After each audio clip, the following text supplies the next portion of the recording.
Welcome to Cartoonist Kayfabe. My name is Ed Piskor. I'm Jim Rugg. And we are going to be on the road a little bit. Jacksonville Public Library for a zine festival, October 22nd. Jimmy's going to be there, man of the hour for that experience.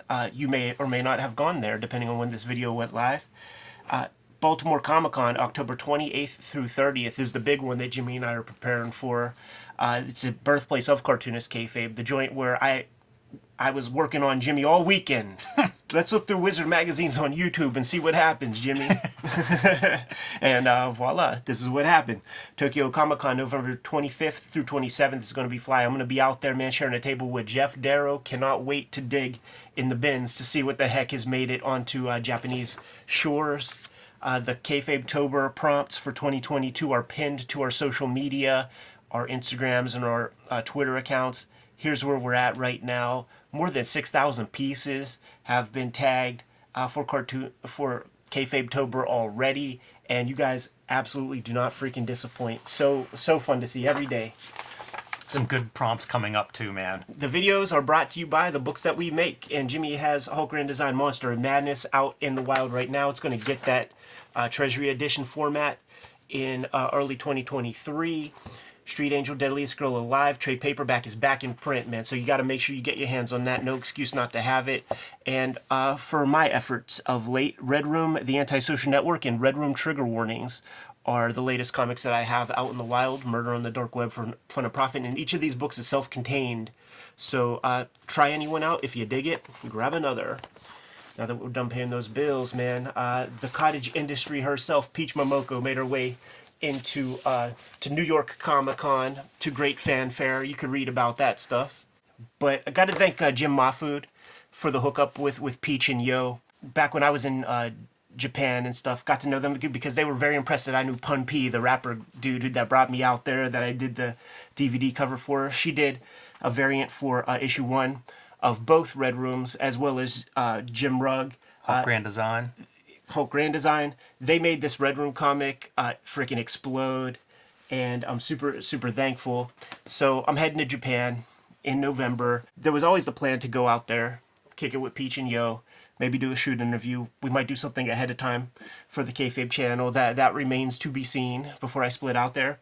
But she said that the Demon Days Rising Storm issue is the one. She digs them all, but the specific, the energy that she's able to capture on the page, and the comfort zone that she got into after doing, a couple, 100 pages or so of comics.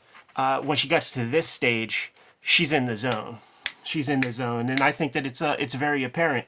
Like, you could read this all as one big kind of continuing story, but the cool thing about this issue is with the upfront exposition and thinking about it through the lens of like reading manga, you get a lot of this in like, Tankobon 1 right. of manga, where like, let's establish the universe. And once again, is C.P. Sobolski, fluent in the language? Is he poaching talent to try to Karen Bergerize the Marvel Comics? Why not, man? Bring in some fresh talent from off our shores and see what can be done. So you get a couple pages of these impeccable montages. She works on the page. This original art exists. Very beautiful. Love the line works, almost painted line work. Absolutely. That's really attractive and not something you see very often. That calligraphic hand, like steeped in traditional art as well as manga. Like, she's very fluent with that brush, and I think she is fast. I think she can work with speed, man. That makes sense. She certainly puts out a lot of material, and that's a nice intro for kind of the mythology of what we're going to see with these, I guess, demon characters and their history.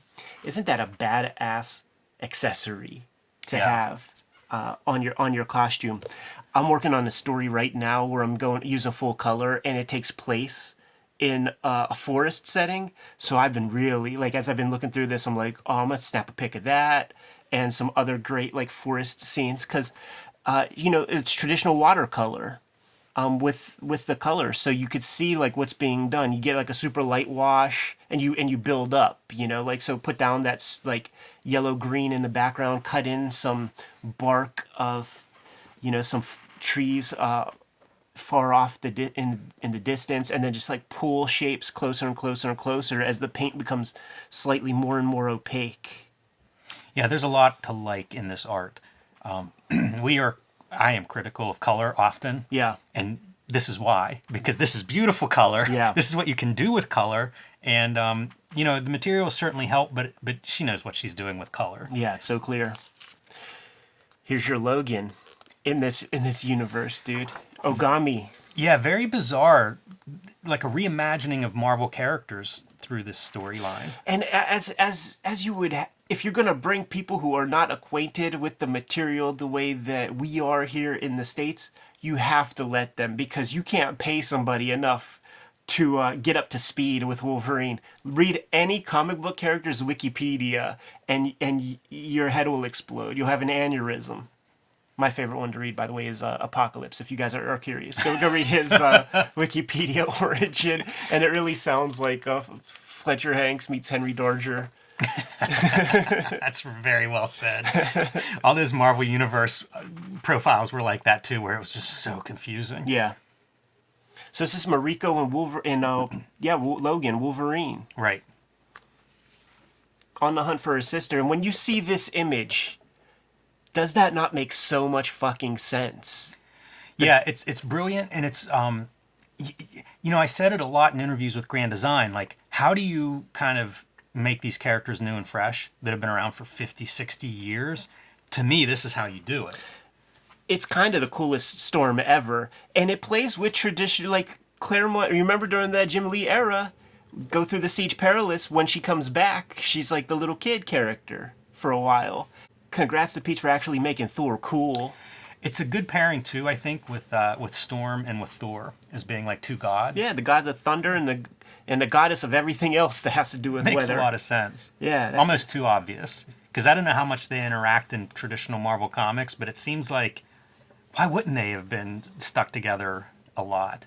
The other piece to the peach color that I've been noticing too is like going with somewhat like kind of opaque white media and cut in some shapes and things in there also. So that's like another piece that I put into my mind when it comes to doing the color for my stuff.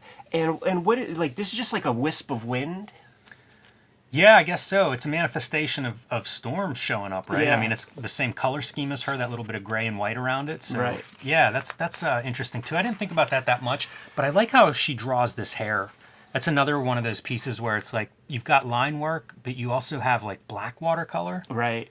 It's kind of cool. Yeah, or is it just flat out ink?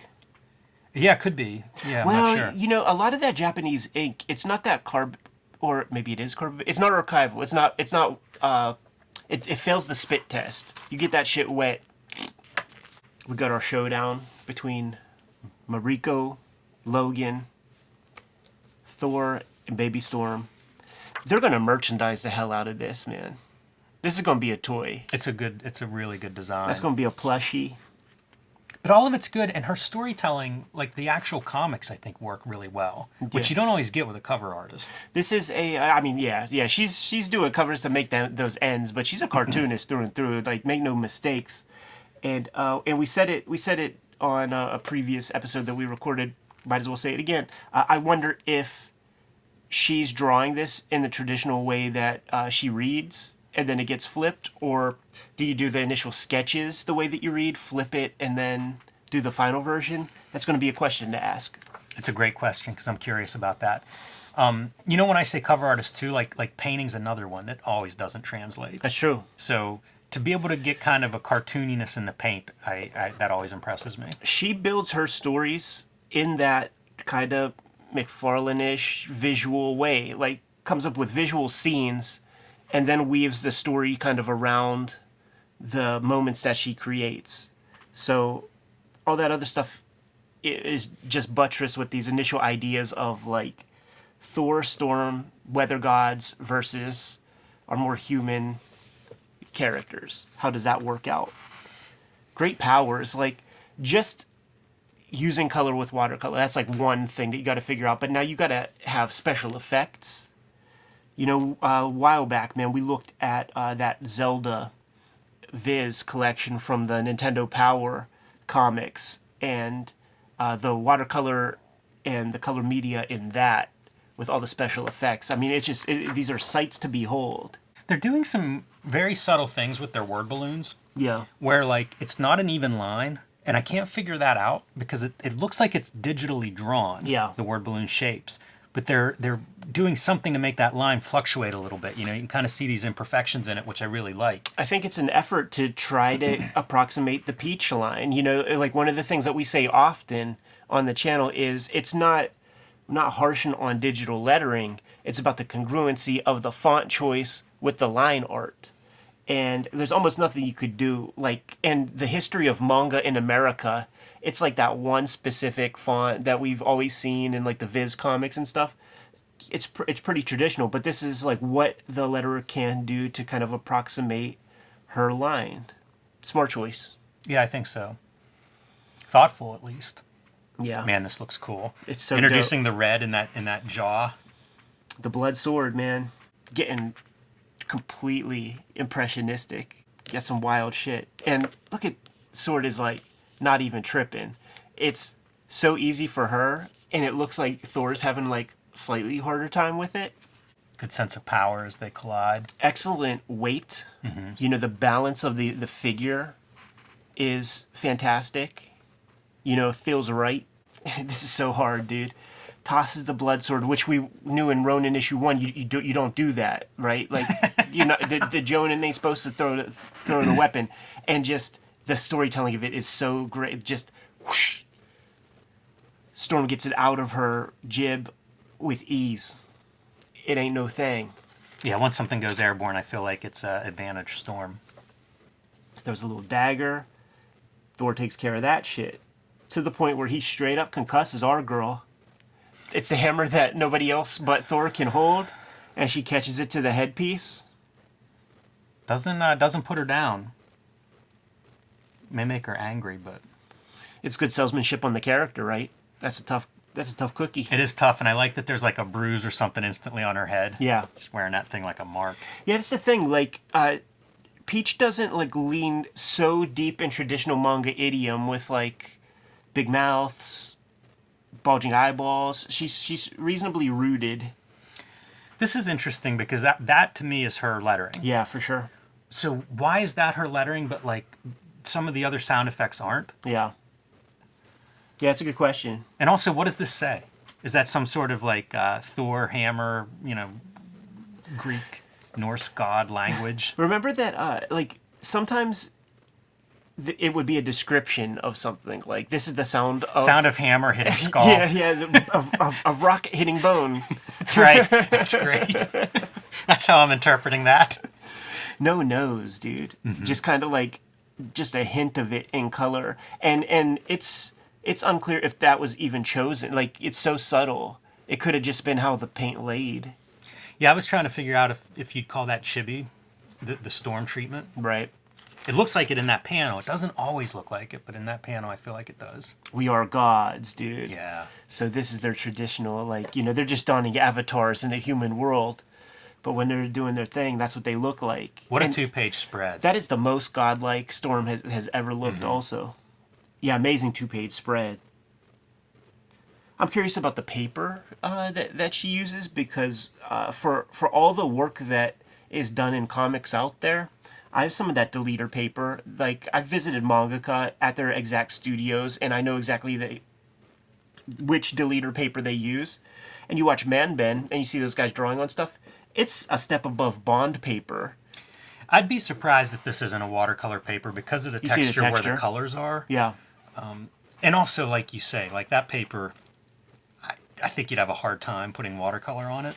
But then the other question will be like, fuck, man, when you do a traditional watercolor, you gotta tape it down, and like, there's a hassle involved in that. And to do that for every page of this seems like you need a lot of space. Because I don't think when you're pulling the colors, like, do you work on one page at a time, or you do like these greens over 10 pages? These are questions. Mm-hmm. These are questions to ask. Yeah, notes from this episode for future talk. Yeah. Get it from the source. So impressive how red is used in this story. Yeah, it's very strategic. Absolutely. It's very dramatic. How about that right there? Like, what the fuck is that, man? I think the letterer lost one of their bubbles. I think you're right. And couldn't find it, and it made its way into the final printed page, because that don't make no damn sense. Yeah, that's a good call. I don't remember seeing that either when I read this. Flashback sequence. Young Mariko got a goofy-ass sister who's down with a lot of evil shit. Killing for fun. Yeah, blamed for killing her mother, right? Yep. And that's the quest that Mariko's on. You know, wants to confront the sis. And these guys, they bring her to the temple, man, where her sister is. Look at some of this drawing in the paint. So Thor's cool, eyes. right? Yeah, and even here I feel like there's so much done in the color. All the roundness of that form is in color, and it's pretty simple. Imagine a big thick brush applying those areas of color on that face.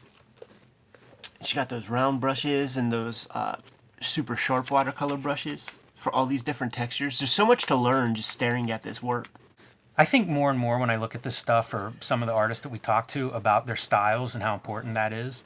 And I kind of go back and forth. People that follow my work know I've worked in different styles. But man, if you're selling yourself, this kind of unique style seems vital. I forget what Yo called it, because like when you speak to them, you're speaking to Yo. He's translating, and he called it something like, you know, they turned in a bunch of roughs for the Red Room cover. And my thing is, like, you just do what you want. Like, you always get the better work if the artist does what the hell they want to do. Like, that's full stop how shit usually goes down. So she started working on something, and then started doing something else, because it was like, it's not Momoko flavor, or like they called it something like that. So very conscious of their style, of what they present to the world. This is where we get to the Jim Rugg portion of our Demon Days right. comic.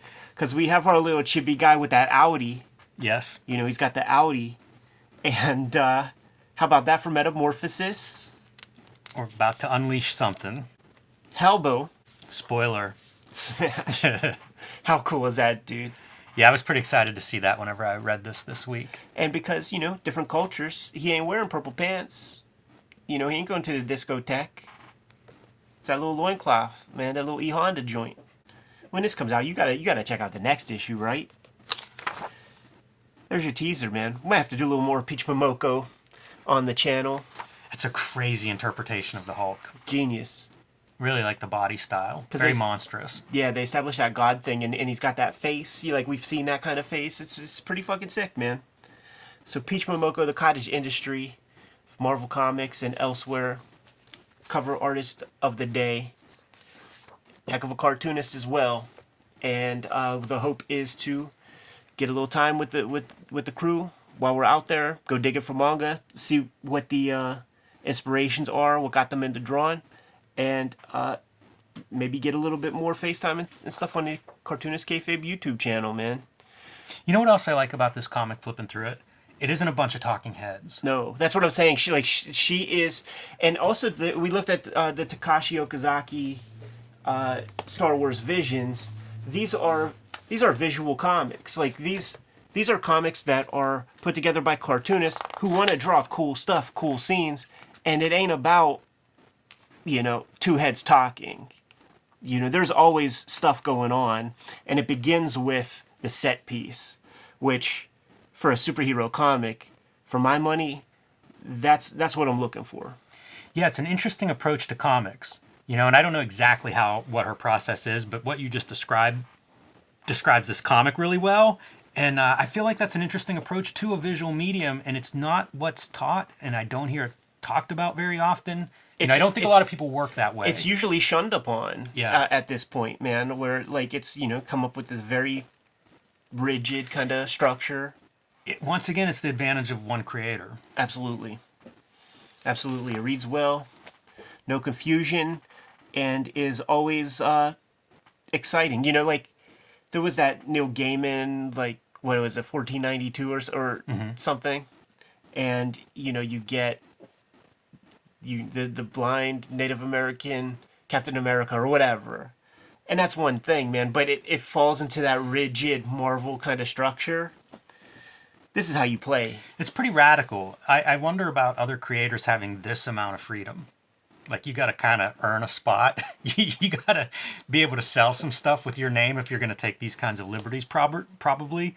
It is interesting to compare this to. That's not the right year, though. I can't remember what, 1600 and something?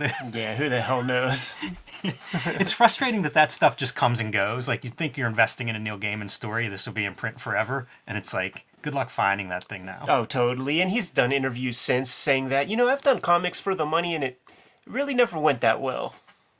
Good to go? I am. Kayfabers, like, follow, subscribe to the YouTube channel, hit the bell. We'll notify you when new vids are available. Jimmy, tell the people what's out there, man. Street Angel, Deadly Squirrel Live is back in print from Image Comics after almost a year out of print, so add that one to your Christmas list if you don't already have it. Hulk Grand Design Monster Madness is in stores as comic books right now while supplies last, but the oversized Treasury Edition will be out in early 2023, the size of the Demon Days book, if I'm not mistaken. Yeah, man, that's the Treasury. That's a hip-hop family tree size. So imagine this eyeball even bigger. Pre-order that one now. Let your shop know you need it so that they can let Marvel know, keep these grand designs rolling, and print enough for everybody. And join me on patreon.com/JimRugg, where you can see lots more of my comics and art. Red Room trigger warnings. Red Room, the antisocial network, are in stores as we speak. Murder on the Dark Web for Fun and Profit is the name of the game. In the Red Room universe, every single one of these books is completely self-contained. So if you see one, give it a shot. You will, if you dig it, grab the other. And you can check out the Patreon, where I serialize new strips every Tuesday. $3 get you the archive there. More than 300 pages worth of stuff up there as we speak. My link tree in the description below will get you to all those destinations. Jimmy, what else do we have out there, man? Subscribe to the Cartoonist Kayfabe newsletter at the links below this video. You can also find Cartoonist Kayfabe t-shirts, merchandise, fanny packs, and more at our spread shop at the links below this video. Great way to support the Cartoonist Kayfabe channel. Given those marching orders, Jim, will be on our way. Read more manga.